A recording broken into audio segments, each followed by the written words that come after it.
Welcome back to the Fried Egg Golf Podcast. I'm your host, Andy Johnson. Today, I'm excited to be joined by Chris Tritabaugh. He is in charge of maintenance, the grounds at Hazeltine National in Minneapolis. He has hosted many big tournaments, including the Ryder Cup, the Women's PGA, last year's USAM. Chris is, I think, one of a person who's very vocal and been a leader in the turf industry. So I was really excited to talk with Chris. He's got a lot of perspective on mentorship and life in turfgrass and a lot of experience. On top of those championships, they just finished a new short course at Hazeltine. It was built by Love Golf Design. So Davis and Mark Love, as well as Scott Sherman. I played that today. It was fun. It was a fun little course. But before we get to Chris, I wanted to break down a little bit the USAM. It is next week. It is at the Olympic Club, the Lake Course, which has hosted so many great championships over the years. And this will be the first look at the new Gil Hanse redesign. We did a big video on our YouTube page if you want to see the new Olympic course, Olympic Club, before the USAM coverage is on TV. You can check it out. I think Olympic Club, it is not a place that I would want to play every day. But I appreciate the Olympic Club because of the examination that it puts on high-level golf. The Olympic Club is one of the most difficult golf courses to play golf at a high level over the course of 18 holes because of the natural elements that you face there. It is right on the coast of the Pacific Ocean. For those that haven't been there, it is, you're talking a mere couple hundred yards of where the lake course sits from the coast. This time of year in the summer, it will be cold and foggy. It'll be, 55, 60 degrees, foggy and windy. It's been particularly windy this summer. And that wind and that cold wind really, in the heavy air restricts how far the ball flies. So it's wild. One of the first times I went to the Olympic Club, I was up in Napa actually checking out brambles. It was my first time at brambles. I remember it was 100 degrees at brambles.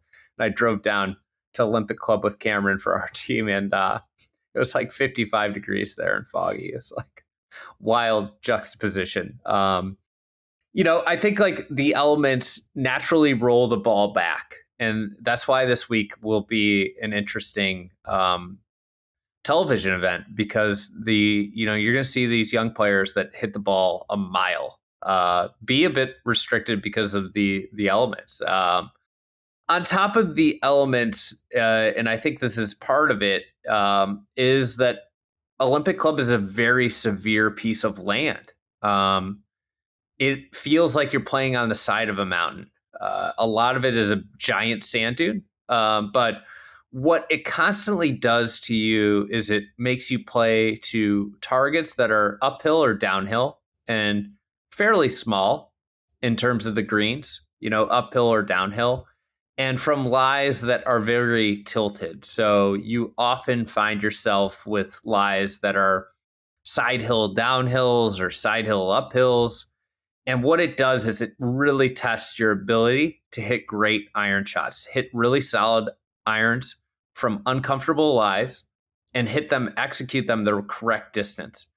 I think that this golf course is one of the best pure ball striking tests because of that. This week, one of the things that Gil Hanse did was widen some of the fairways. I really appreciate that about the new look Olympic, because it does give you a little bit more space off the tee to find fairways and have a better chance of hitting those shots into greens. And I think that's one of the neat features of the new Olympic Club is you feel like you can have some driving success. And if you find the fairway this week, you're going to have a huge advantage because the rough at Olympic Club is very lush and thick. going into this week. So that's a little bit about the golf course. I think you'll see somebody who strikes it really well go in. I wanted to give you guys a couple big names to watch a little bit about them.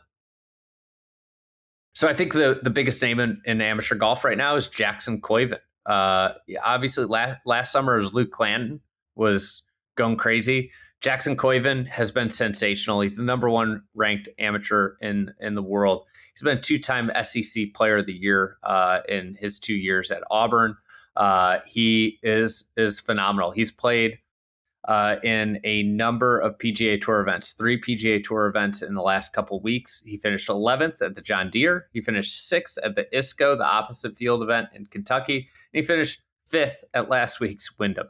I think like one of the things that's most impressive about Koiven is just this natural comfort at the highest level.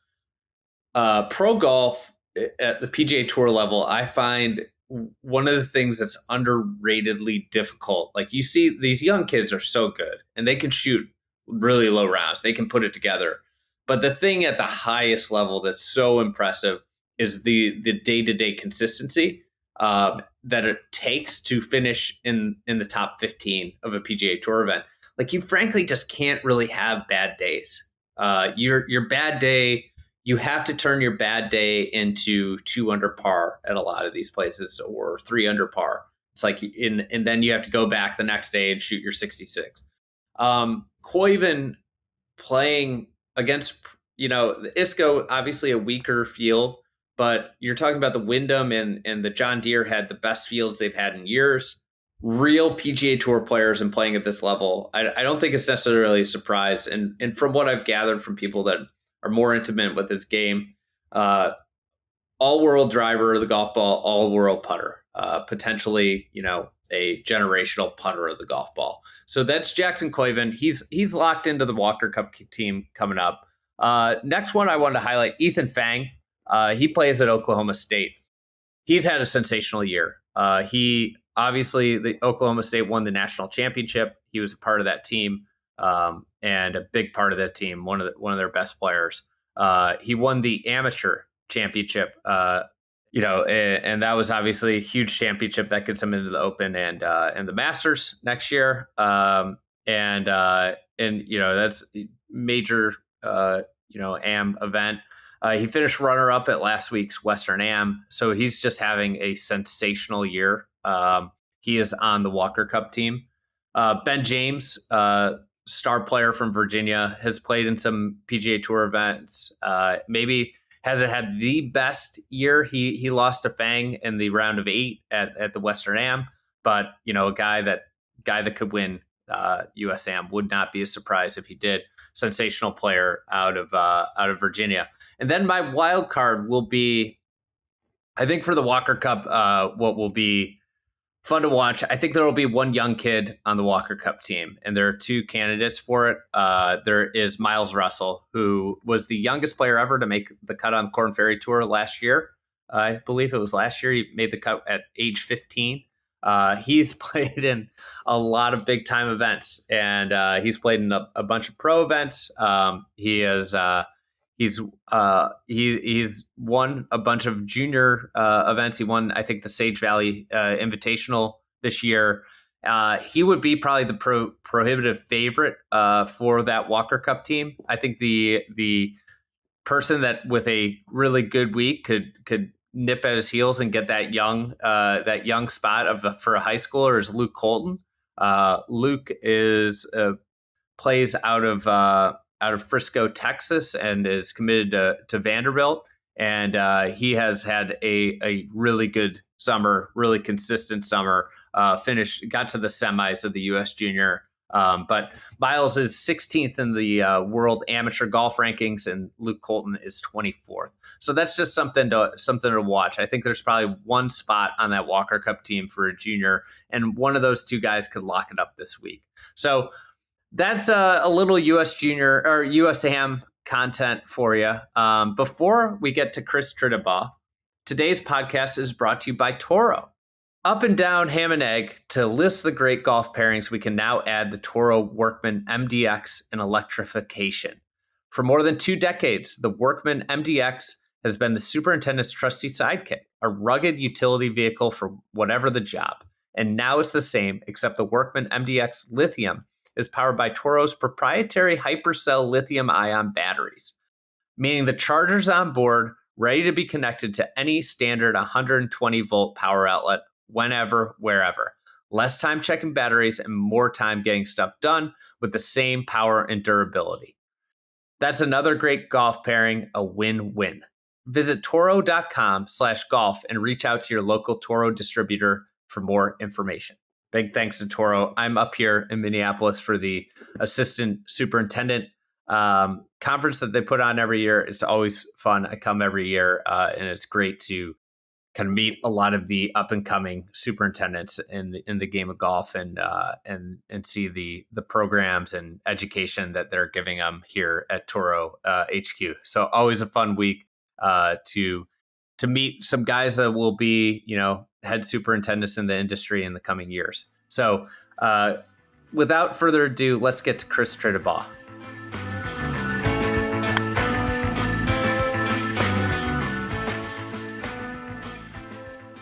You guys, you just finished a big project here at Hazeltine. You built a new short course with Davis Love and Scott Sherman and their design team.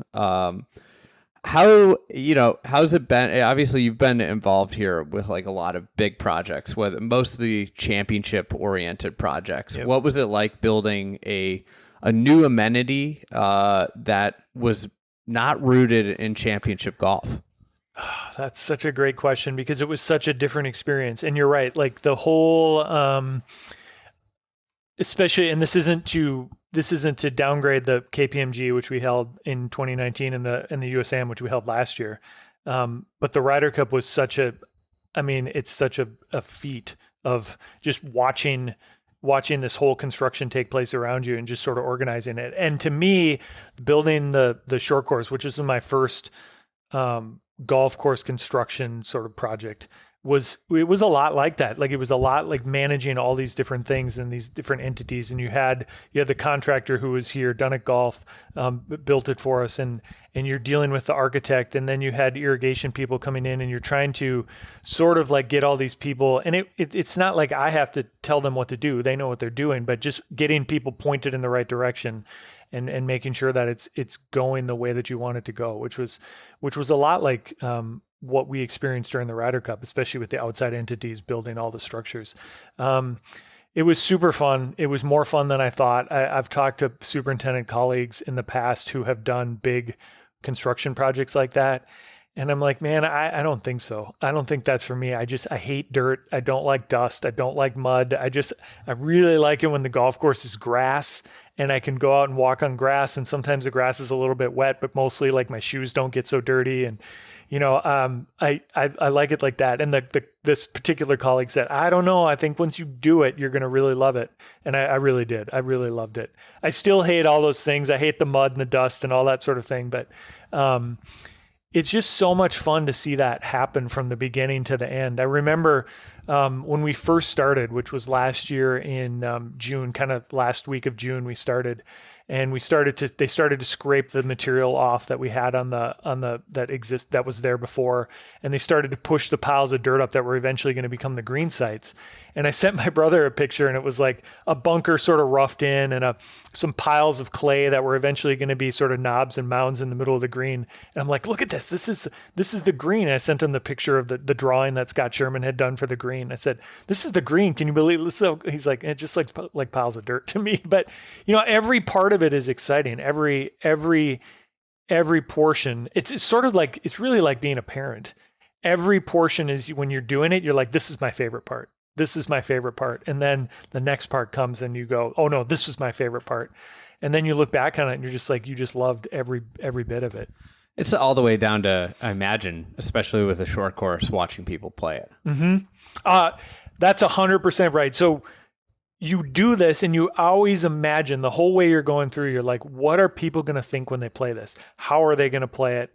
What is going to go through their mind when they hit this shot, when they look at this hole, when they see that bunker there? What if the hole's here? What if the hole's there?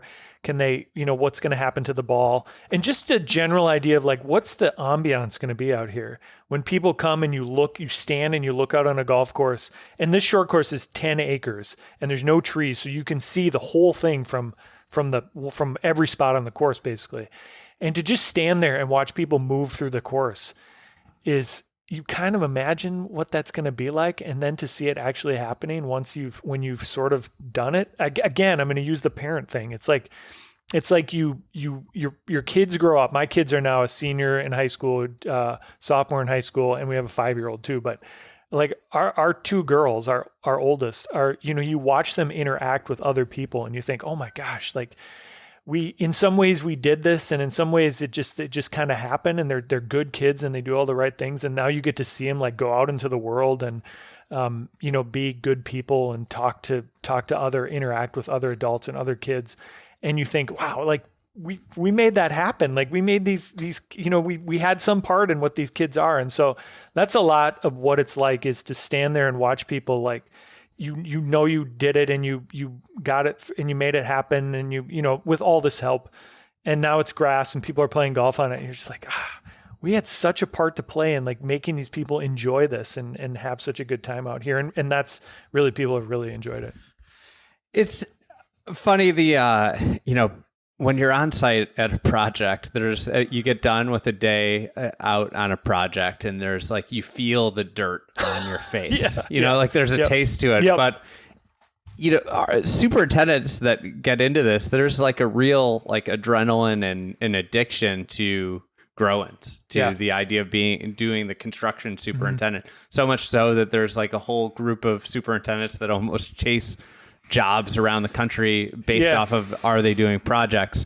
You said you weren't sure that was going to be, for you. Was there, and you liked every aspect of the project more as you went along, but was there one thing that you thought maybe I was dreading going into it, but coming out of it, that was really rewarding experience? Well, to the first point you made, I can attest to the dirt is just like becomes like a part of your body. Like you can taste it in your teeth, and you can, my taste buds were so used to tasting dirt and sunscreen after a year of doing that. And actually, like I'd come into my computer and I'd sit down on my computer and I'd try to do the finger ID login, and it wouldn't work because there was so much like dirt and silt in my fingerprint.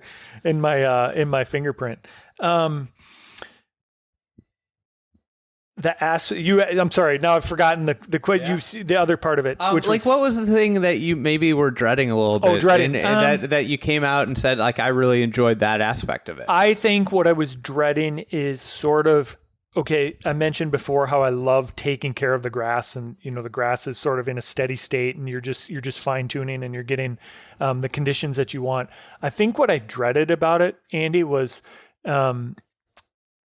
the sort of lack of that perfection. So at some point, you have your golf course and you've achieved some level of near perfection. And I think what I was dreading, or really was worried about how I was going to handle it and how I was going to deal with it, was the inherent lack of perfection that comes when you're building something like that. And to go through a rain event, and you build something one day and you come in and it pours rain and you wash it all out and you have to fix it again. Or, the fact that you seed, and as you've seeded and you're trying to get to different areas, you make a mark, you make a tire mark, you make a footprint, you make in the mud, things like that.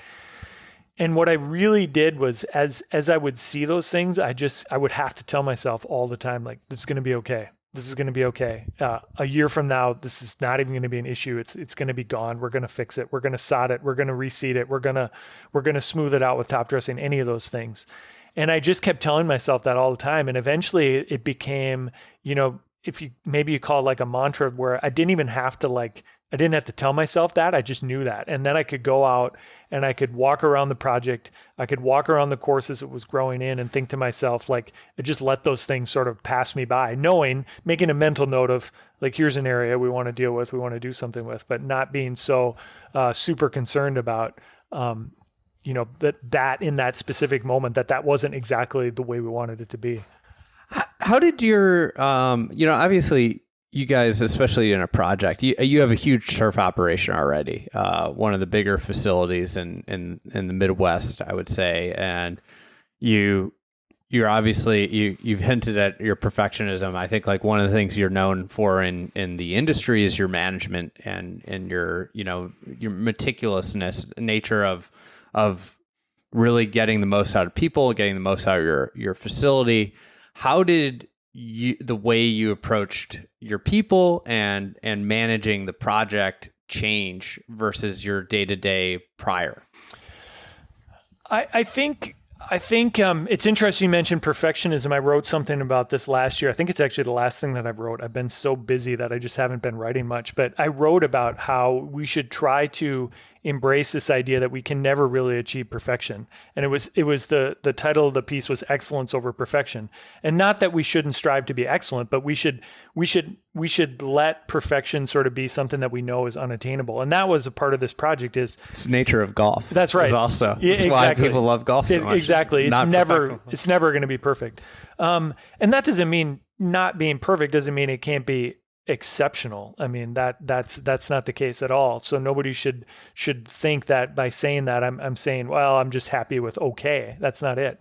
But I think that a big part of doing that project was, I kind of say to myself, or maybe I just know this inherently, like I'm going to manage this and be this way about this project. I'm going to be the same way I am about everything else that I do, and not sort of try to exert influence over every single thing, but more so just be there and be really present as a part of the project and know what's going on all the time, so that I can add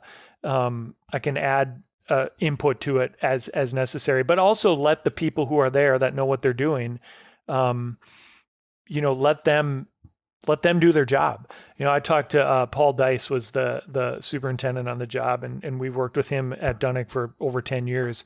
And there would be times where I would say to Paul, we'd be talking about something and be like, well, here's what I'm thinking, what about this? And Paul would be like, well, we could kind of do that. Now I can tell you that in my experience, if we try to do that, this is the result. And so I've always found it to be, and I'm like, you know what, you do way more of this. But I think we'd have those conversations. And what they did is they helped Paul know what I was looking for. And then I knew what was really sort of, what they were really capable of, or tapping into his experience in construction to be able to say, okay, I see what you're looking to accomplish, but let's try it this way as opposed to doing it that way. And I was happy to let him, sort of drive the bus in that regard, but also like offering my input. I think he felt the same way. It was a good give and take. So in terms of, going from plans to what's in the ground today, with the Love Design team, what was the thing that kind of came to life that you didn't necessarily expect from the course? I think watching, well, first of all, when you look at a set of plans, it's shapes on a flat piece of paper. And I've heard this, I've always found myself to be good at sort of visualizing and sort of taking a vision and being able to say, okay, here's what it's going to look like. But that's not everybody's like that. And, that's just not everybody's job involves that sort of thing. So, different people have different strengths, and being able to visualize something from a sheet of paper is not a strength for everyone. And so I was really struck as we were doing tours for our membership out there. People would walk out and they're like, I can't believe the elevation change out here. I can't believe how much movement there is in the land or in the features or in the shapes. And I said, you've seen it on paper, right? And you thought it was going to be like shapes on the grass at the grass level. And they're like, and one person kind of admitted to me, he's like, yeah, that's kind of what I thought. And I go, yeah, that's the beauty of these architects, is they're totally like thinking in 3 dimensions. And so I think even for me, who I feel like can visualize that sort of 3-dimensional, space and shapes and how things are going to look eventually, I think for me to watch the Love team, and they are truly a team. I mean, Davis, Scott, and Davis's brother Mark are really, all 3 of them offer their own sort of strengths into the team, and to watch them sort of, and to see how they had conceptualized not just the shapes on the plan and the shapes that you look straight down on in 2 dimensions, but as they put those shapes together, they were thinking totally in 3D of what is this going to look like, three-dimensionally, not just on a piece of paper. And so to see how their brains had thought of that already ahead of time was really, really cool. I imagine there's also, beyond just how it looks, but a function of how it's going to function, how it's going to hit, how the shot's going to react when it gets there. That's the thing that always amazes me. Yeah. With projects is like how they go from this dirt without any grass on it, and understand exactly how a ball, when you have really low cut, fast turf, how the ball is going to react to a certain slope. Yeah, for sure. And then I think in addition to that, how they were so willing. Now, this is the biggest project I've done by far. So I haven't spent time so far. That's right. I haven't spent time with other architects in the dirt. But what was really cool to me is how when a change was necessary, when it became necessary to make a change, how they could then sort of walk through it and talk through it. And we worked with Dunnick Golf, and Cliff Hamilton was the shaper on this job. And Cliff, I think this was a really cool thing about Cliff, is that he's not so much a golf nerd. He plays golf, but we talked to him and like, have you studied like Golden Age architecture? And he's like, not really. He just likes to make shapes.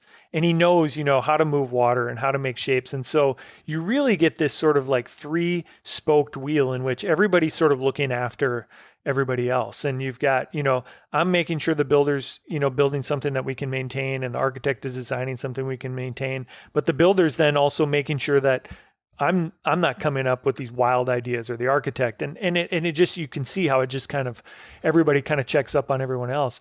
But it was really awesome to get out there in some of those instances when we did need to make a change or reshape or field fit something, to have the architects there and the shaper and myself and talk about, here's what we're going to do. And I remember specifically the 5th hole was originally going to have a bunker on the right-hand side. And Mark Love had made a trip here by himself. And we're looking at it, and Mark's like, we put this bunker here, and we're really going to create an issue with traffic and where people walk to and how they get to the next tee. And so then it was like, okay, let's get rid of the bunker. But Mark's like, I want something strong here. I want this front right corner to be strong on this hole. And so we talked through, what does this look like? I think we brought that corner up like 3 feet from where it originally was. The bunker went away. And then he's explaining to Cliff, I want something in the front here. So this is strong, and I want something right here in the front that's going to be like a dip or a little chunk taken out. And Cliff is like, I know what you're describing. He goes, I've done that before. You want a butt crack.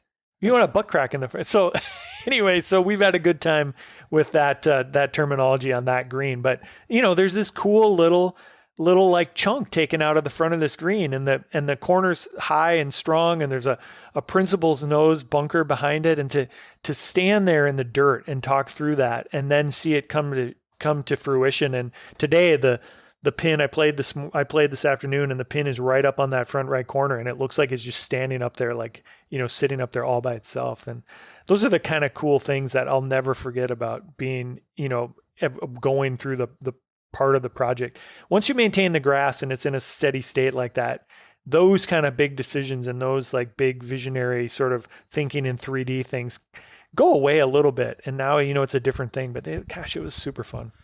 Have you noticed it? Obviously, when you do a project like this, your team is very invested in it. Have you noticed a difference in their, we'll call it, enthusiasm to maintain the short course in comparison to, the big course? Yeah, so I'll talk a little bit about that, because that you bring up a good point that really like gets into what was really unique for us last year, and that we had the US Amateur and we built that short course at the same time.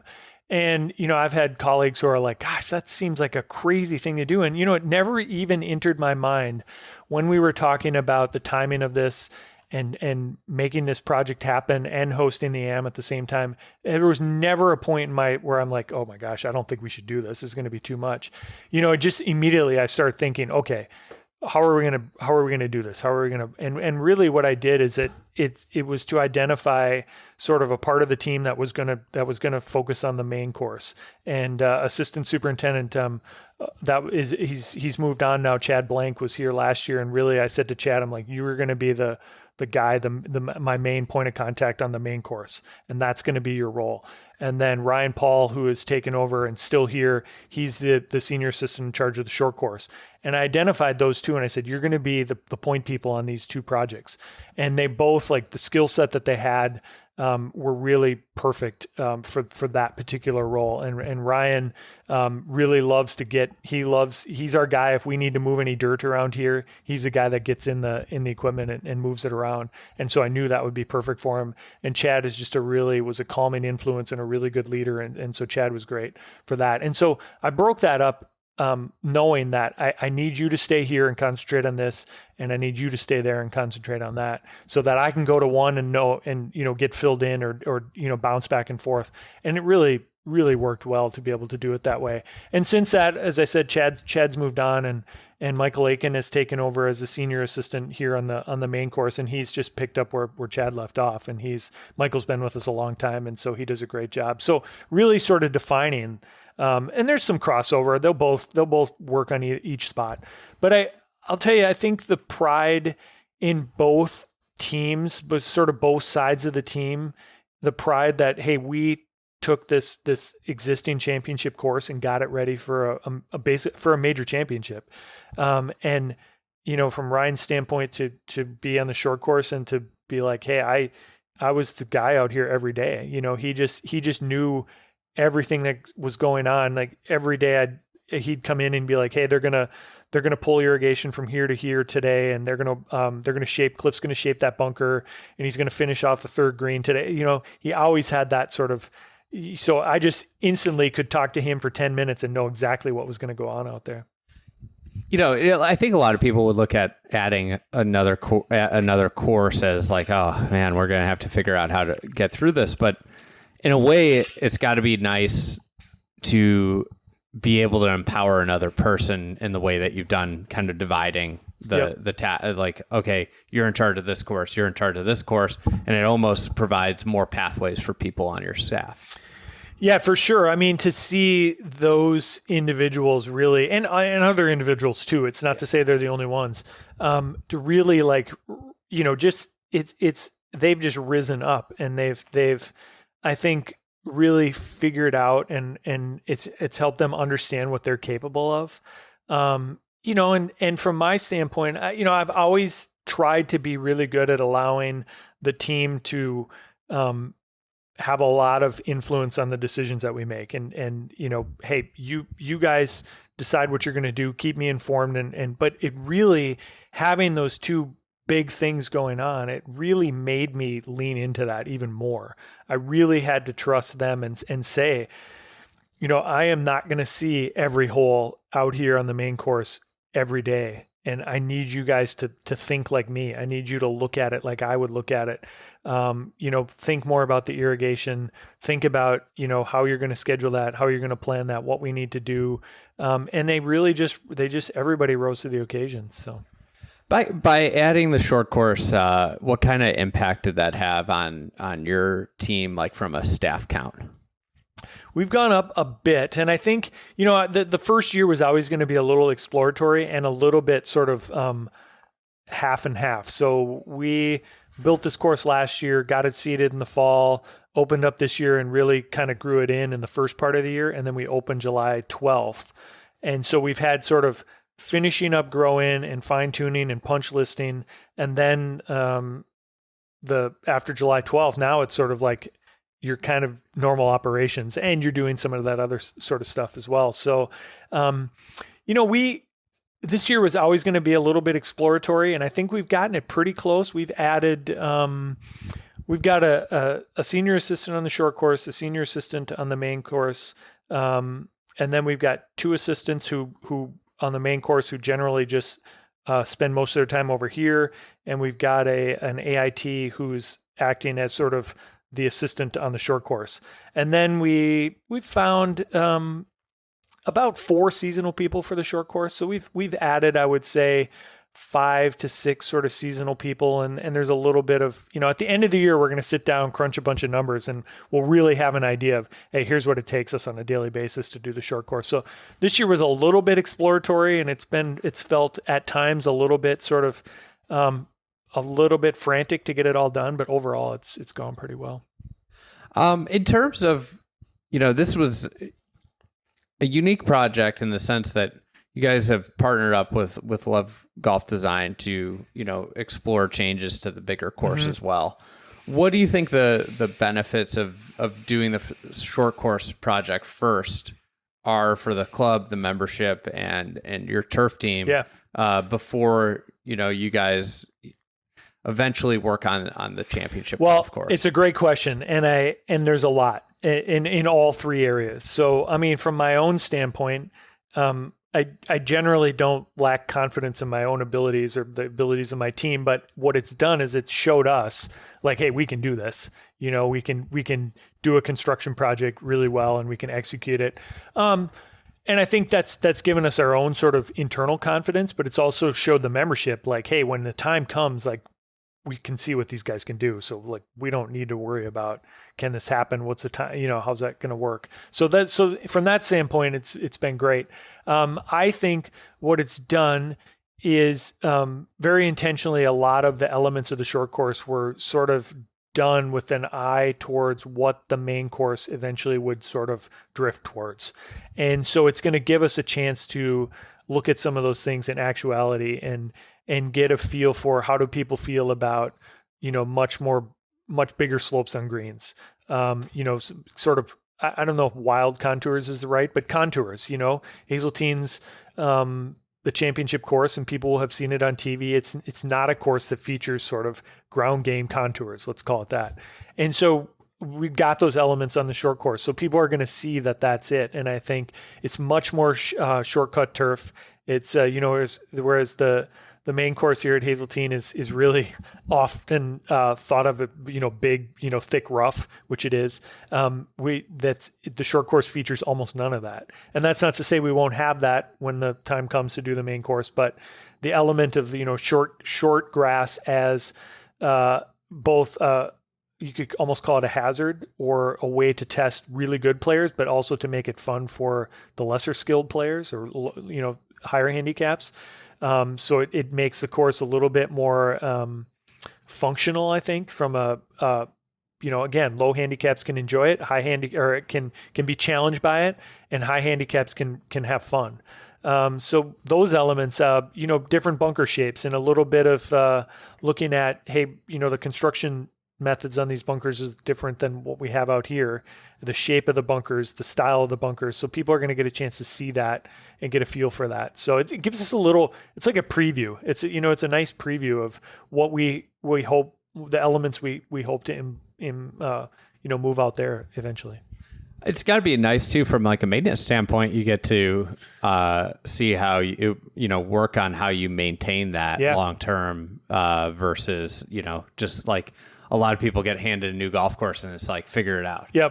Yep, for sure. I mean, that would be my hope and my desire, and certainly my goal is that a lot of those elements transfer over here when we eventually do this, but we'll have had a number of years to dial in those processes out there. And then, things like when we have a lot of fine fescue over there, and the idea would be there'll be more over here. That can be a thing that is hard for golfers to look at initially because it takes a little time to sort of come into its own.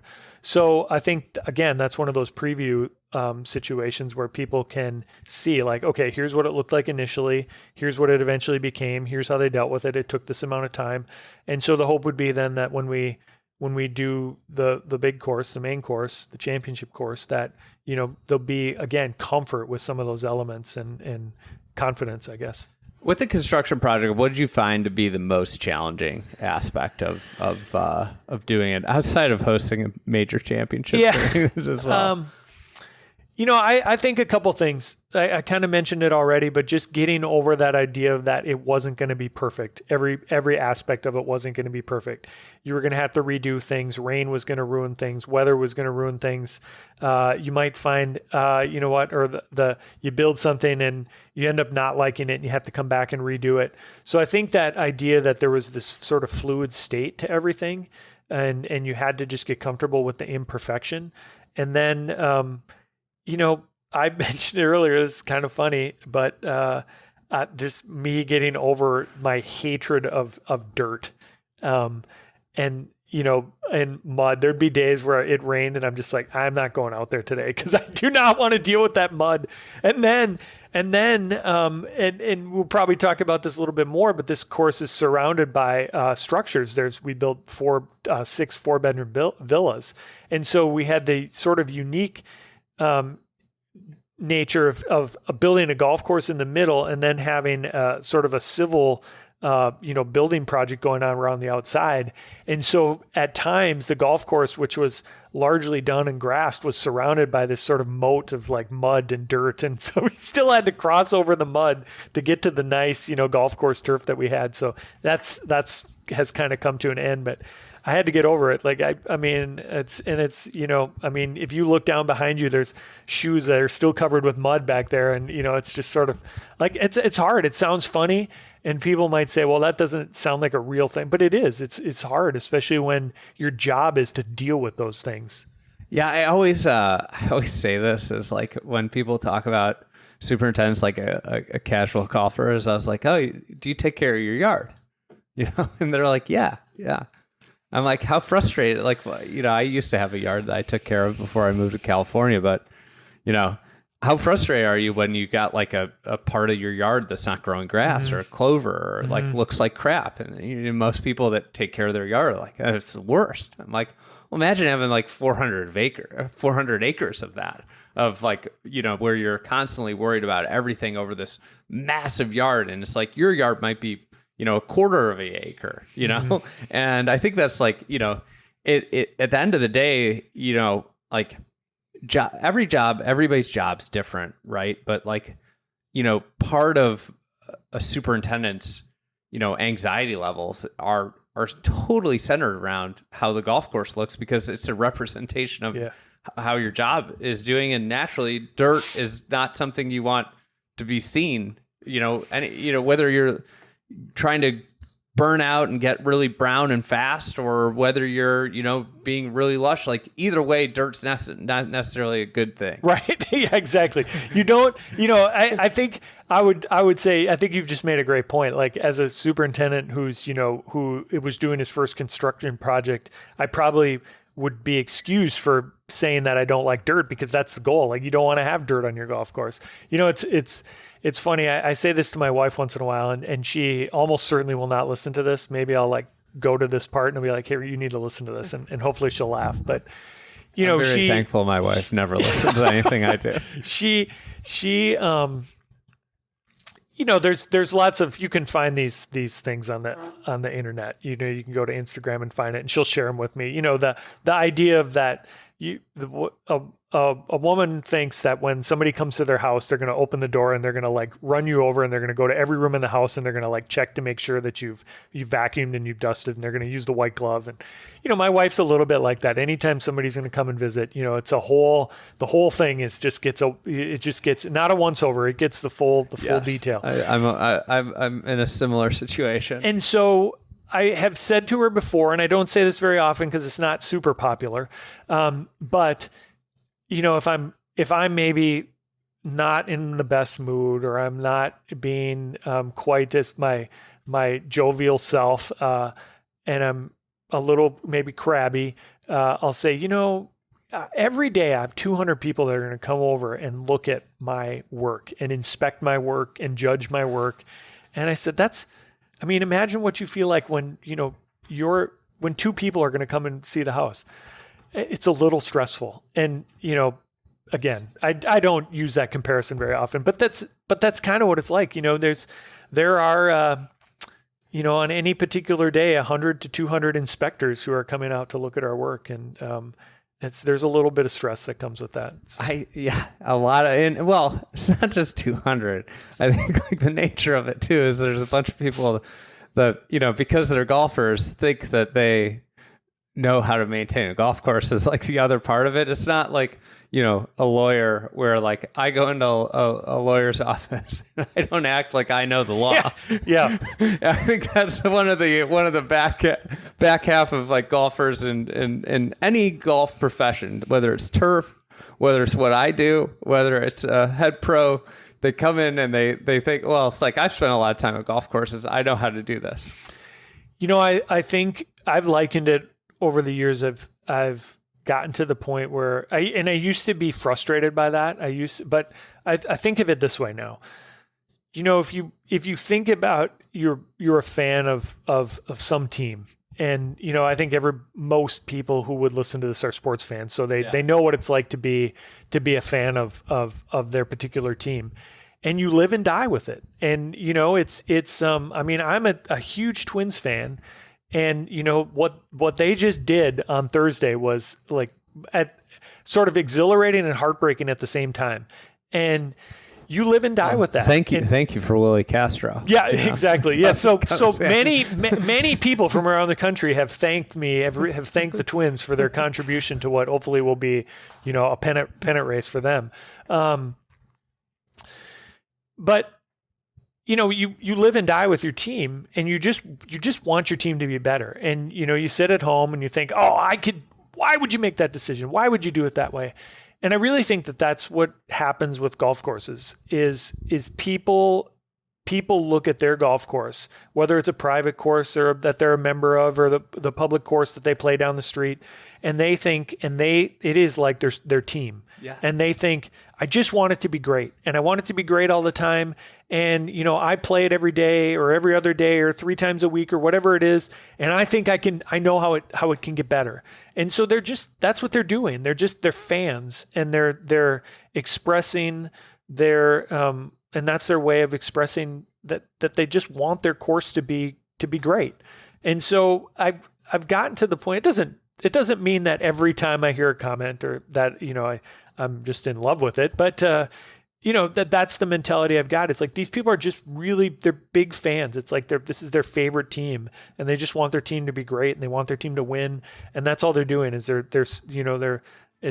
trying to contribute their knowledge and what they think could make their team better.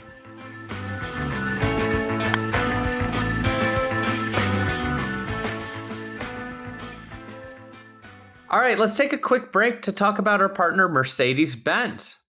Mercedes-Benz SUVs are the perfect companions for golf enthusiasts seeking performance, style, and space on the way to the course. And the GLS stands out as the pinnacle of this lineup. The GLS combines power and finesse and is backed by 12 driver assist systems, nimble handling, cutting-edge AI technology, and superb craftsmanship. The GLS anticipates your needs, ensuring every journey is as strategic as a championship-winning game plan. The GLS reflects Mercedes-Benz philosophy to deliver the world's greatest vehicles. I think, there's a lot of parallels with what Mercedes-Benz and golf, with great design as well as great maintenance. They nail it. And if you'd like to learn more about the GLS and Mercedes-Benz full lineup of SUVs, go to mbusa.com. Big thanks to Mercedes-Benz, and let's get back to Chris Tritabaugh.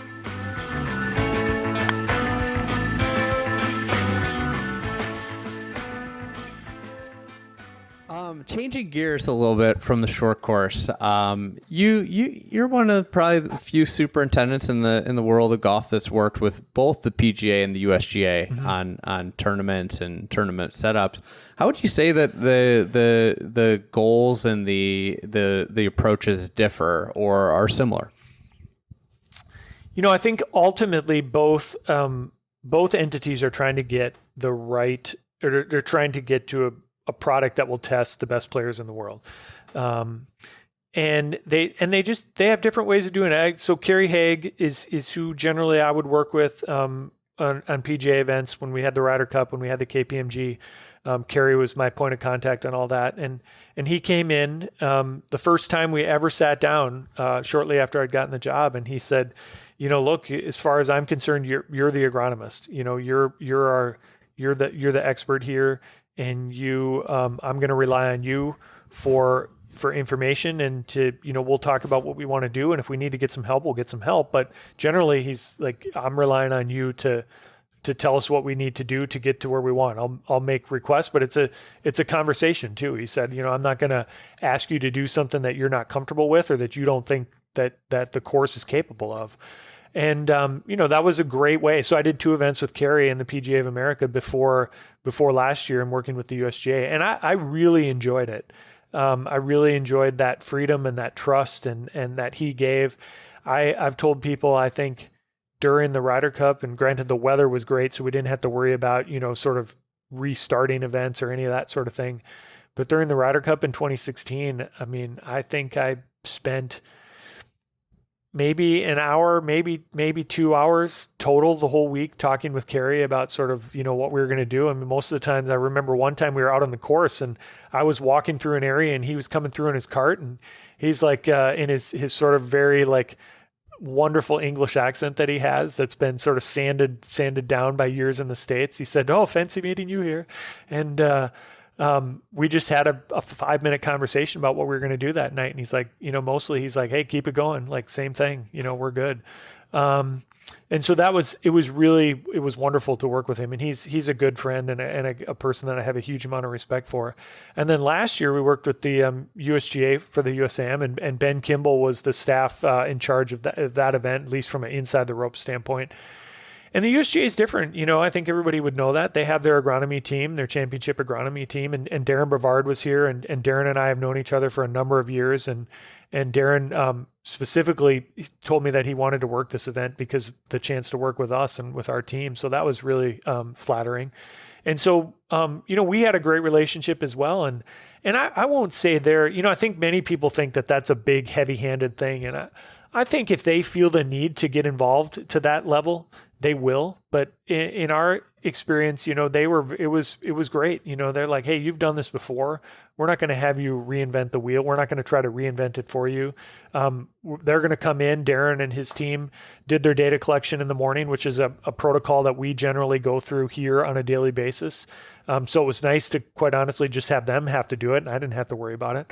And then, from there, it was we had the 2:30 meeting every day. That's sort of the difference. Is there is a real set sort of meeting every day with them, and we'd talk about it. We'd get information from the weather person on site. We'd talk about what the setup was going to be, what they wanted for the next day, and how we were going to get there. But really, the trust that I felt from them was the same of the trust that I felt from Kerry. So my experience wasn't too different, other than just I spent more time with those guys from the USGA, and a lot of it was sort of, we were talking about other things because, of course, again, same thing last year, the USAM, that we had great weather. We didn't have any weather delays. So, that really can make things difficult during a week, but we didn't have any of that. With, you're a little less than a year out from your next big championship. What's it look like now for next year's KPMG in terms of what you guys are doing? I think, and I don't want to, I don't want to make it sound like it's too easy, because certainly it's, those things are never easy. They're always a big thing to put together. But I think there's a lot of familiarity with Hazeltine and the PGA of America and myself and Kerry, and knowing, he knows, and the golf course is relatively just steady state from where it was in 2019.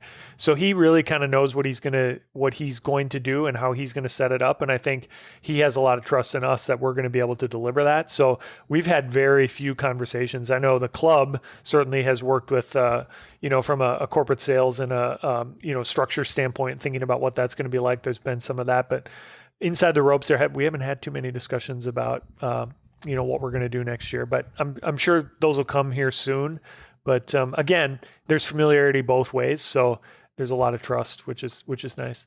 It's probably one of the big advantages of having championships planned out, and you've seen the USGA go to their kind of can't remember the term they use, anchor sites per se, and the idea of that familiarity where it takes a lot off the management versus going somewhere for a first time. Oh, for sure. I mean, having, again, this next year will be my 4th championship here.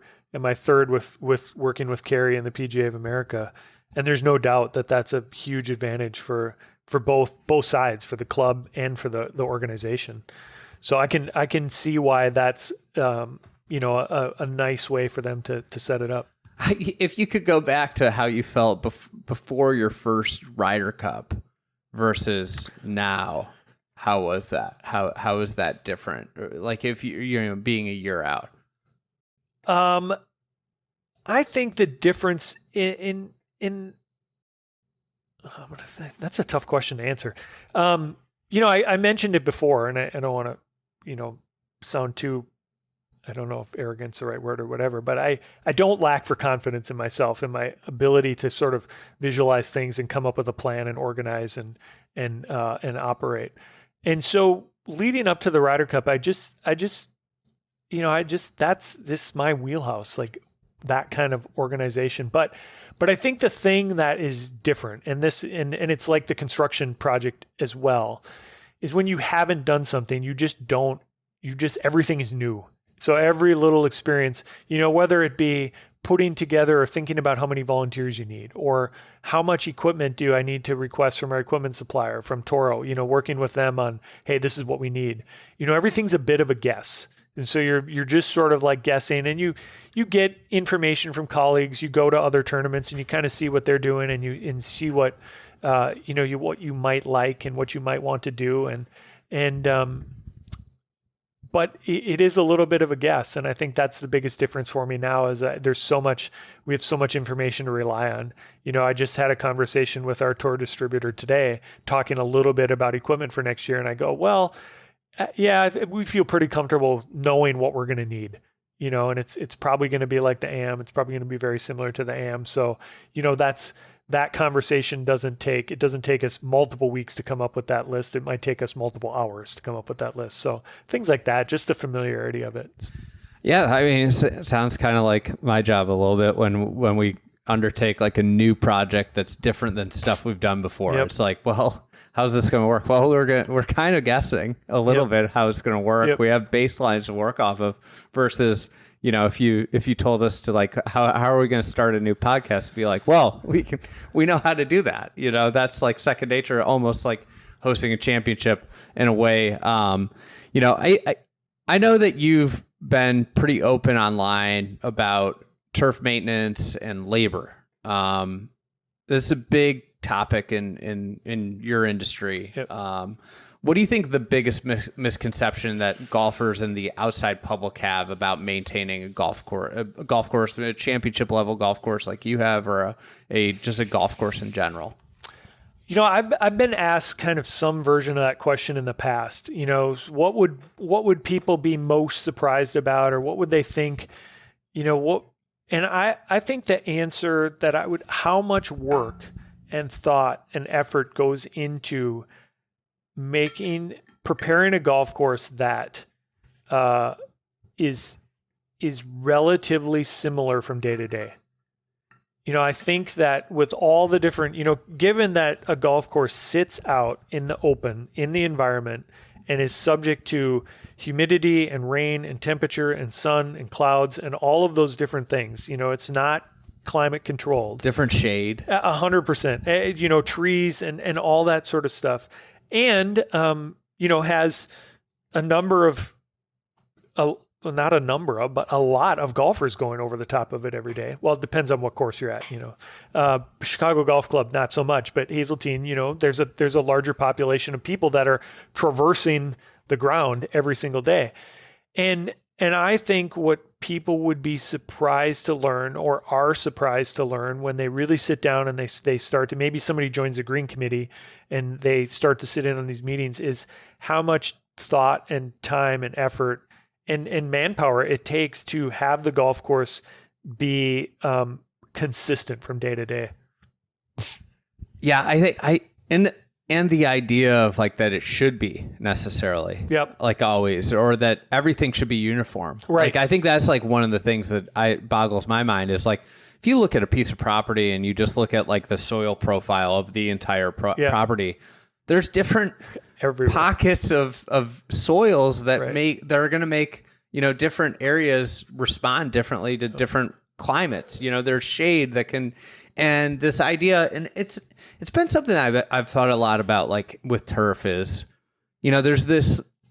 there's always going to be this constant pursuit of more. Mm-hmm. It's every industry. Mm-hmm. This is the way it works, right? Like you're trying to get better, trying to evolve, and trying to take that profession to the next level, or that industry to the next level. That's growth. That's what's considered growth. But like, to me, like one of my questions I have with turf in its current state, especially at the high end level that Hazeltine's at, and many clubs are, is like, do golfers really know the difference between what like 90% and 80% is? Probably not. And I don't want to make a comment that's, I don't think this is going to get me into any trouble with but this gets into, earlier I mentioned, the difference between perfection and excellence. Mm-hmm. So if you think about trying to achieve perfection in anything, but in golf course management, I mean, the amount of time and effort that you would spend to get, let's say the difference between excellence is something like 5%. Okay, I don't, that's just an arbitrary number, but let's say that's the difference. Like the amount of time and effort that you would spend, and money, and money, all of those things, manpower, and the amount of extra people to get that last 5% would be staggering, and probably it's exponential. Every 5% is an exponential amount of resource that it takes to get there, and so so when you asked does it, let's call, I don't even know what perfection would be. I mean, I've been lucky enough to work at Augusta for the last, not the last 7 Masters, but I've done 7 Masters. And, I think most people would hold Augusta out to be the perfect golf course. And I have many friends there, and I'm not, but there are imperfections at Augusta, even absolutely. When you're there. That was like my biggest takeaway. My first Masters was, I was like walking around and I was like, oh, that tree's dead. Mm-hmm. Like nobody would ever, it's like, oh, there's like, So I use that as an example, not because I'm trying to like nitpick anything there, but so there's some, I think you're right. I think, again, to go back to the percentages, let's say 100% is absolute perfection. There's absolutely nothing wrong. Is that attainable? Is even 95% attainable? And would anybody know the difference between 100, 95, 90? At some point, you stop getting the benefit of going to the next level. And I mean, don't get me wrong. We all try to achieve it because, one of the sort of maybe curses of the golf course superintendent role is that, you create the bar. You're setting the bar, and if you're doing your job correctly, you're setting a new bar for the next year that you have to jump over. You're never going to be able to jump over the low hanging fruit is gone. We picked it all, so now it's like the fruit gets higher and higher on the tree, and the bar gets higher and higher, and the expectation level gets higher and higher. And does that mean like ultimately we get to perfection? Probably not. And again, like I said, trying to strive for that 100% is probably not realistic. You have to realize there's some place in there where, I'm always careful to say this. Like, because we're not settling for some, we're not trying to settle for something less. We're always striving to get better, but you have to understand the balance between what does it really take to get to perfection, and what does it take to get to a level of excellence that people are really going to appreciate. I think what also gets missed, and this is like sometimes what frustrates me the most about like Augusta, is like you send people to Augusta, they take away different things, but what excellence and or perfection, if you want to use that, is for every facility is different. Right. Completely different. Right? Like your $35 daily fee course, excellence and perfection in agronomy, is so drastically different than at Hazeltine. Well, the budget, I've said this before, and the budget at any facility will be successful. The team that's maintaining the golf course can be successful if the budget that they are provided and the expectation level of the people who play golf there, whether it be the members or the patrons or whatever it is if they match up.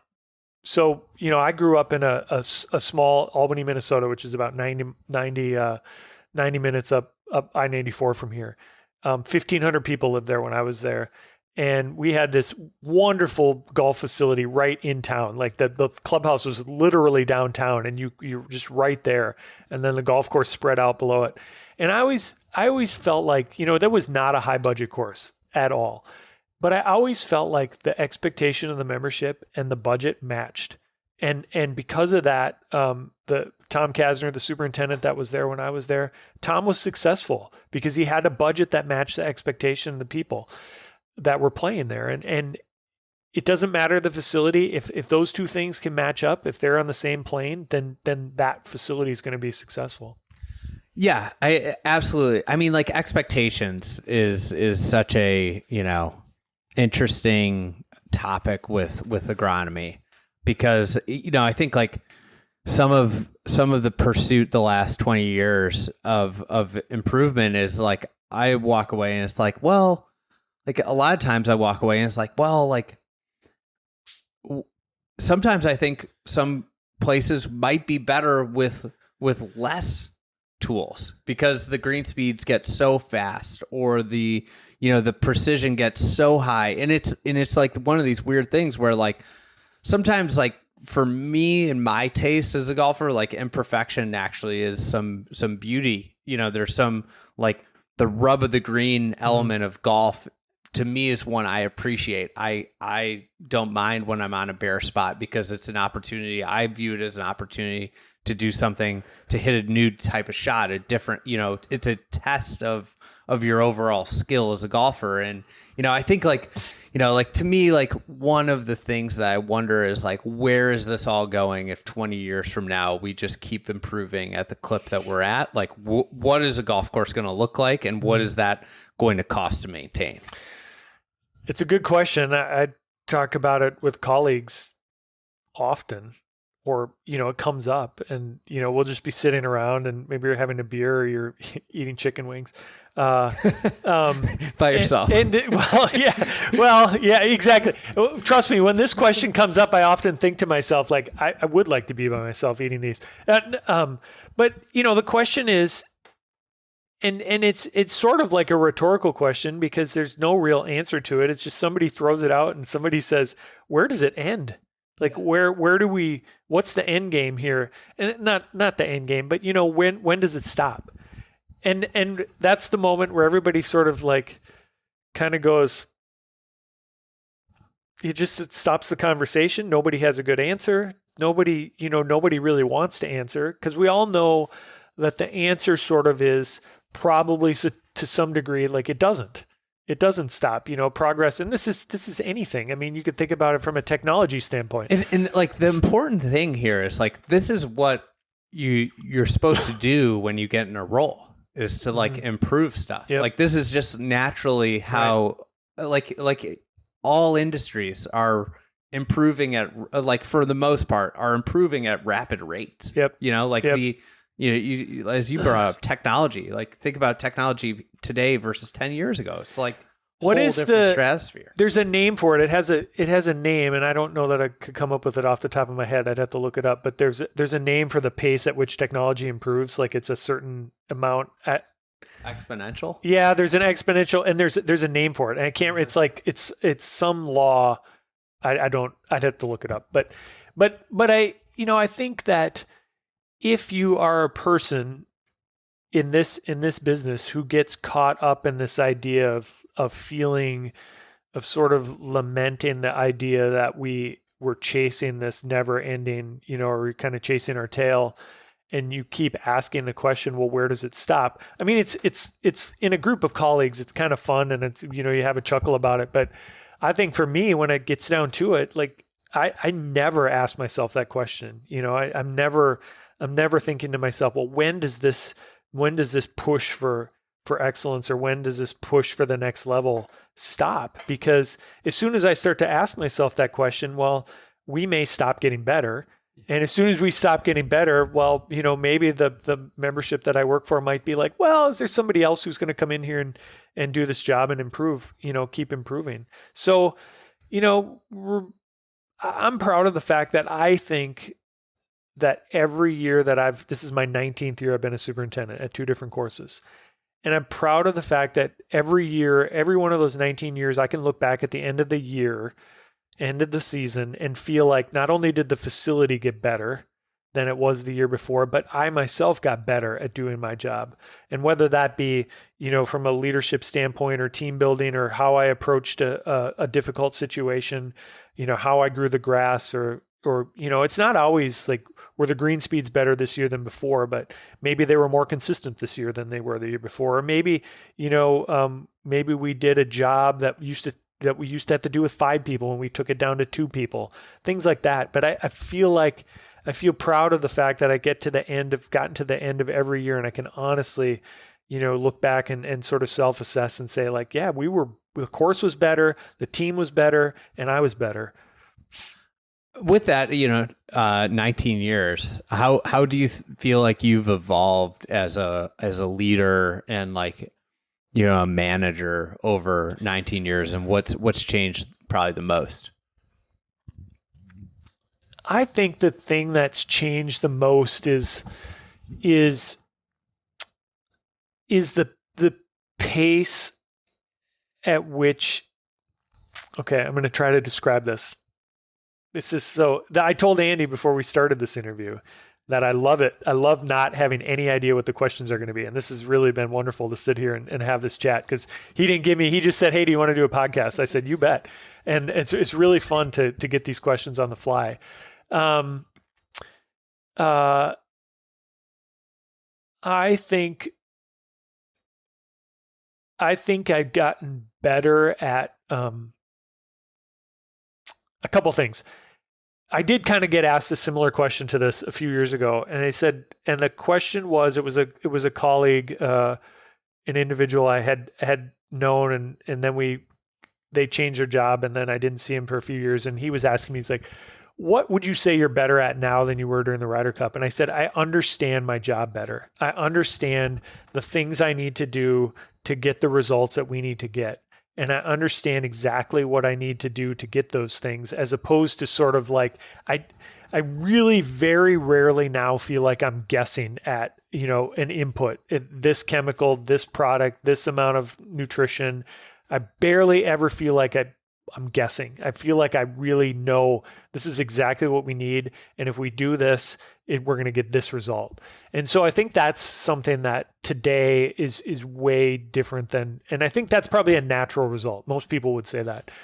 But I think the other thing is just, I'm better at the pace in which I go about doing things. And it's really a slowing down. You think about good athletes always say, whether it be basketball, like they when the pressure was on and the big moments came, they were really good at just slowing the game down, or they were slowing down the way they thought about stuff. And I think that's something I really do well, is never letting the moment or what's happening. And I think last year building a new short course and hosting the US Amateur is a good example of it, of never letting the moment get so big that I lost.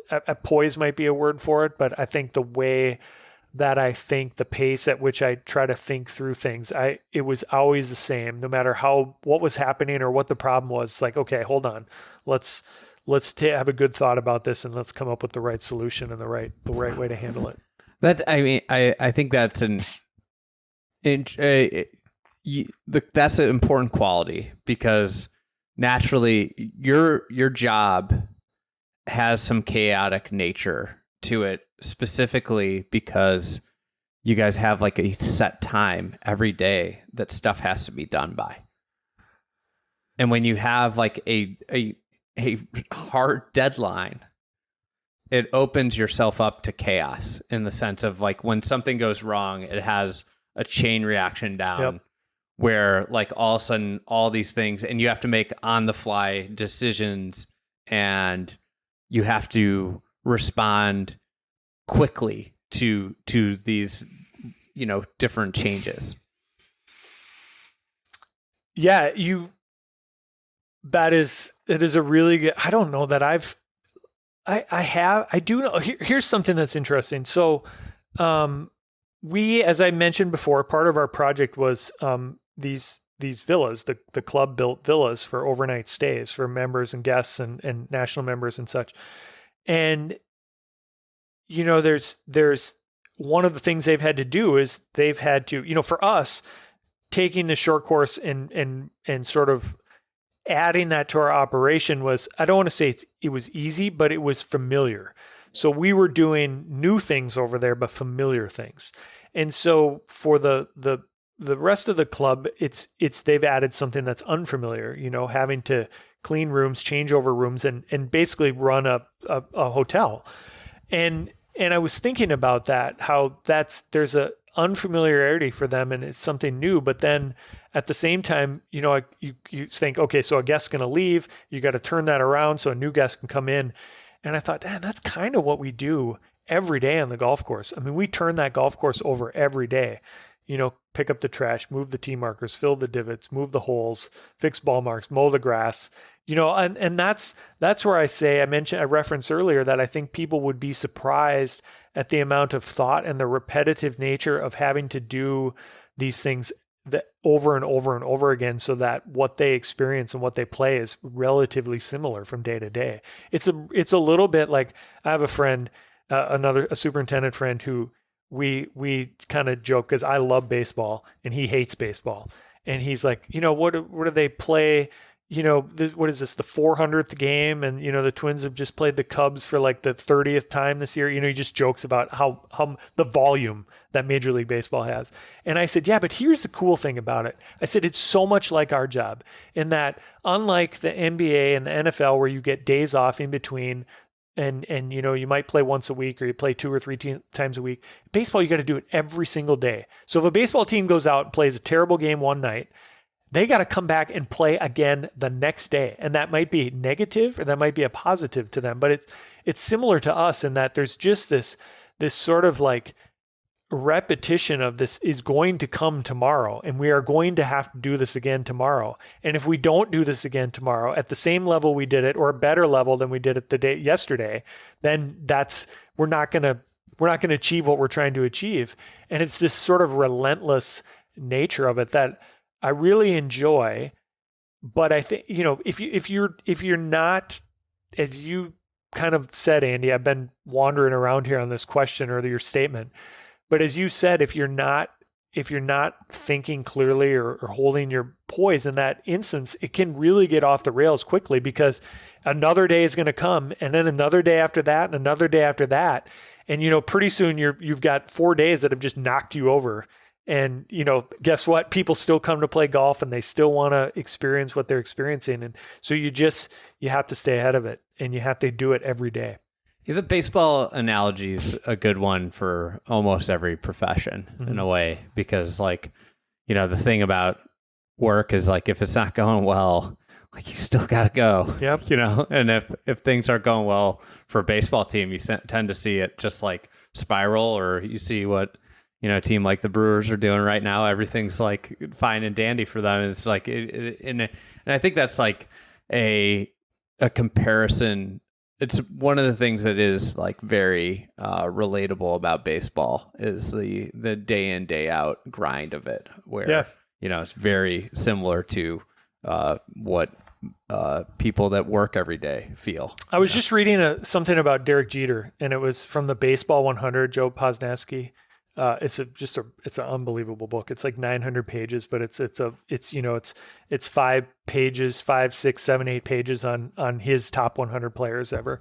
And it was about Derek Jeter. And it was sort of how, Jeter was, nobody would ever consider him to be the best at he wasn't a particularly great fielder. He won Gold Gloves, but he wasn't a great fielder. He wasn't, the best hitter, but he just had this relentless ability to show up every day and to play well every single day. And, it gets into that perfection versus excellence thing. He wasn't a perfect player by any means, but he was excellent almost every single day that he played. And he just did it every single day. And he was so consistent throughout his entire career that, you look back on it at the end of his career and you think, this is one of the best players that's ever played, even though nothing that he did was particularly great. It was, yeah, he was excellent because of his functionality was so high in every aspect of the game, but maybe not the best at any aspect of the game. Yep. It's like in our business, you know, one of the things is like as we've grown, you know, everybody on our team's gotten more specialized, but you know, like early on, like the key was like everybody's got to do so much and be open to just figuring stuff out in the sense of like, we don't know how to make a video. Well, let's figure it out. Like, you know, Garrett is a great example of like, I'll just figure out how to produce a podcast and then eventually produce a podcast at like an extraordinarily high level with what he did with the narratives. But that was all just self-taught. But like just being open to trying stuff new, I think is just in your industry has got to be a challenge sometime because of the, you know, kind of like the monotony of daily maintenance, right? Yep. And do big events actually offer opportunities to innovate how you handle things when you have influxes of people or new people that come in and volunteer that might introduce things to you? I think for sure. I would say, I mean, we've gotten to the point, and I think this has come from doing big events and from doing it multiple times. And we've gotten to the point where what we have learned and the things we take away from those events and the things where we go, hey, you know, we had, you know, Ryder Cup, I think we had 185 people or something with credentials. And, you know, hey, we had 185 people. We had all these people here, but we could do that every day. You know, this little thing that's going to make a difference, we could do every day. And those things make a difference to and I've seen them make a difference to the product. So we had a new assistant come in and we had our invitational and he's like, you know, this is I've been other places and our invitational week with always sort of like hectic and we felt like we were trying to catch up, and here it's just like another week. And I don't say that with any disrespect towards the event. I was laughing because I was like, if you were hosting Ryder Cups and PGA's, invitational week probably doesn't feel that crazy, even though it is an elevated right week. For sure. You're trying to elevate the course and we absolutely do that. And there are things we do, but you know, when we stay at such a high level all the time, it's pretty easy. Not easy, that's not the right word, but it's pretty normal for us to just sort of, all right, here we go. We just, you know, up the throttle just a little bit this week and we have a few extra things that we do. And, you know, our members realize an elevated experience, but when you're keeping it at such a high level, then that's the way that is. And, you know, you asked the question, like what, you know, how do you keep getting better? And I think it's those things. Like to me, it's taking the troughs out of the you know, the wave essentially is making finding ways. I mean, you know, we, like many other courses, I used to be a superintendent who relied on maintenance Mondays and would do a lot of maintenance on Mondays and needle tying and top dress. And, you know, I started asking myself the question of, do we need to do these things? You know, if I didn't top dress or I didn't needle tie on this Monday, at the end of a 2-week cycle, are we on the verge of death? Or what if I skip that?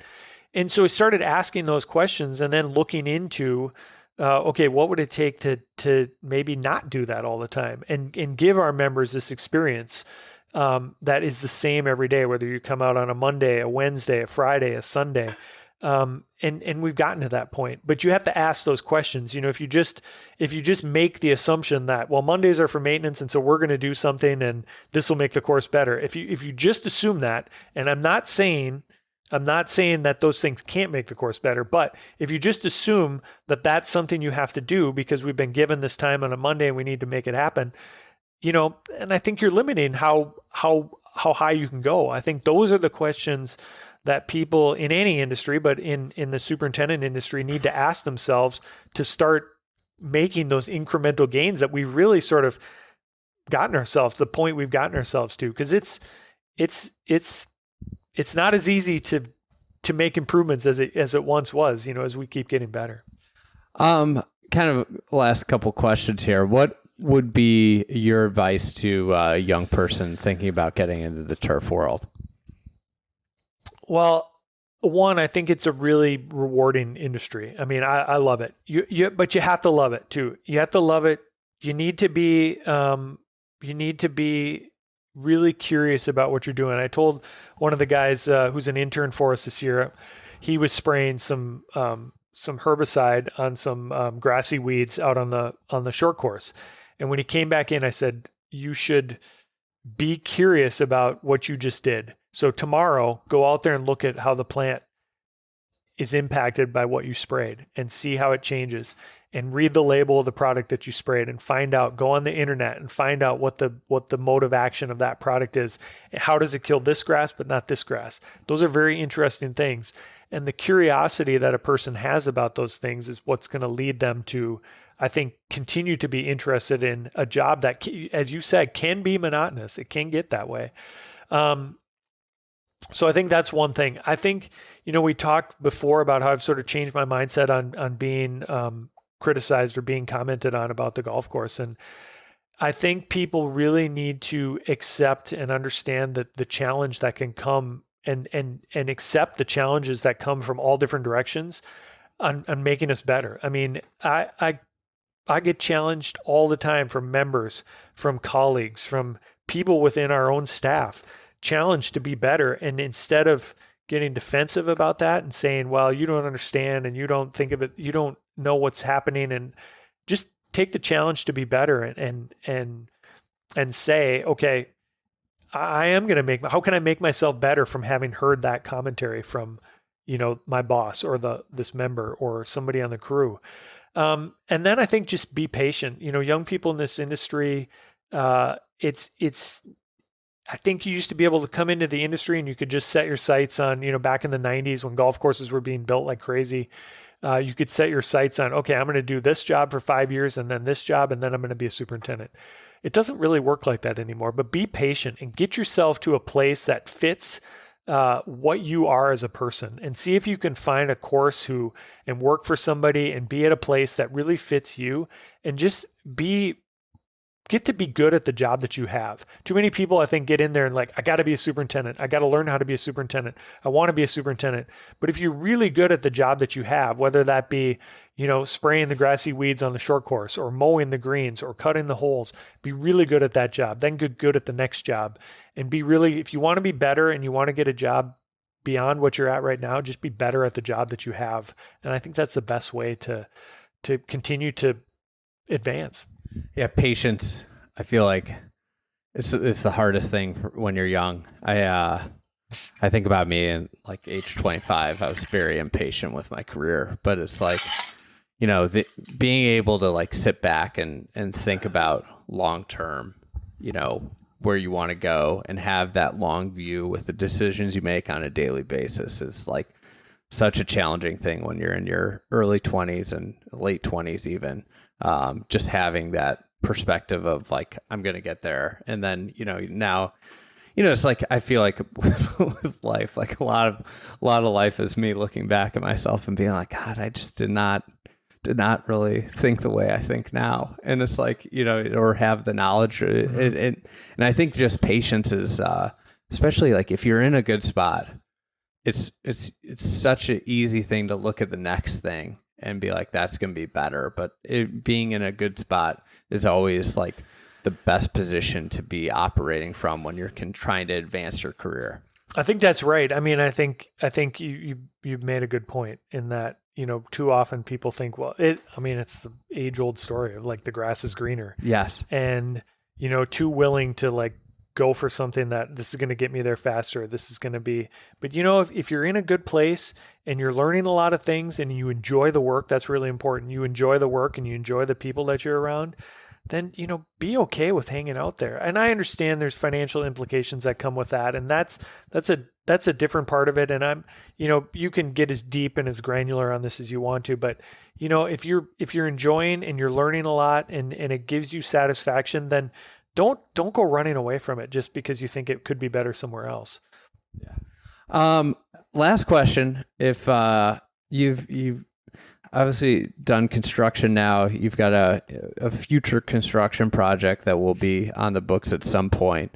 You've hosted a lot of championships. Like, what goals do you have left in your career? That's it. That's a good question. I'm sure you saw all the sort of discussion and commentary around Scotty Scheffler and what he said about Yes. winning, and I thought that I followed some of that, and I read some of the sort of deep dives that people did on that commentary, and I thought it was really interesting because I never really, there are a lot of people who get into, and I've talked to a lot of them, and we have the Toro event coming up here, and that's the reason you're in town, and there are going to be a lot of assistants there whose goal will be to host a championship, to get to be a part of that, and it's a admirable goal, and it's absolutely something that I people should set. But for me, it was never about that.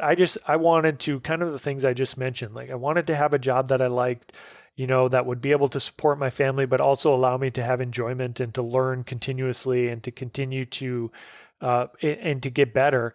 And it just so happened to me that it worked out, and timing worked out, and the situation worked out that I ended up here where I got to do that on this big stage. I've accomplished a lot of things that a lot of people really, want to get to do. But I think for me, Andy, it's really about, just continuing to get to be better, and maybe like striving for some kind of mastery of the job, if that's ever possible. When I interviewed for this job, I got asked a question of what do you, when you leave here, when you move on from Hazeltine someday, provided you get this job, like what would you want to leave behind? And I said, I would hope that people will look back at what I did and think, he had the opportunity to host these events and do things, and he had this platform, and that people will look at me and say, he took that platform and that opportunity that he had to make the industry better. And there are things about the golf industry, the golf turf maintenance industry, that are better because Chris was in that position at Hazeltine, and he tried to do things to make the industry better. So I think that's my goal, is to continue. I don't want to ever really stop being somebody who people look at and say, he's made the industry better, and he's done a lot of, he's helped me. I get these emails and messages from people once in a while, and it really, it's very satisfying when they say, I've started doing some of the things you've talked about, or I took your class 5 years ago and I've done these, and it's made my job way better. And I enjoy my job more, and our course is as good as it's ever been. And so I think that's it, to just continue to I don't want to call it a legacy, but to leave that behind, to get to a point where people say that, and, people come here and work for us and they move on, and I hope that they can go on and do great things, and whether it be here or whether it be somewhere else. And that's really it. Yeah, it's. I think that's one of the neat things about your guys' industry is, like, you hire a lot of people that, the end goal is for them to go on and do great things somewhere else. Yeah.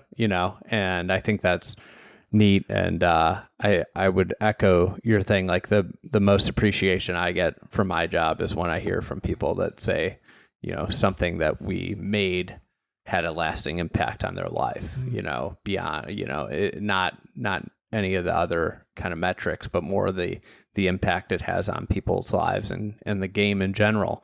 So, hey, I appreciate you coming on and chatting for a while here. We could have just kept going, but what's the best way for people to follow? And I know you have a WhatsApp channel still.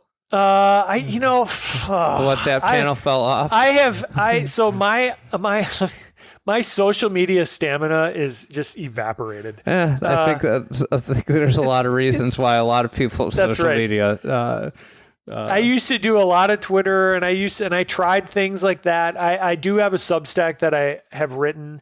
I've done a little podcasting myself. I dabbled with it. I had one particular, and then I got busy, and then we built a short course, and I hosted a US Amateur in the same year, and and I've just gotten busy. And so I had a friend who one day I was telling this friend, I'm like, I haven't written anything for a long time. And he's like, it's okay.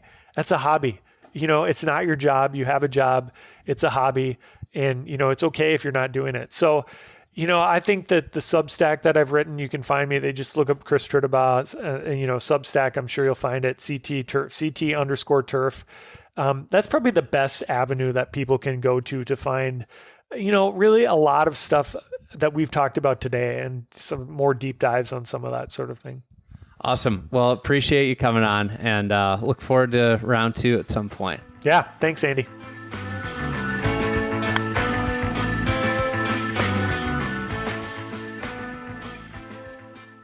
All right. Thank you for listening to another edition of the Friday Golf Podcast. I will be back next week. We'll have a new topic. Haven't decided what it is yet, but big thanks to PJ Clark for editing and producing this podcast, and for Chris Tritabaugh for he stayed a little late at work for me. I landed, scooted over to Hazeltine, and he accommodated my little bit late afternoon arrival. So big thanks to Chris for jumping on. It was somebody who I wanted to have on the pod for years, and it was great to do it in person. We'll be back next week.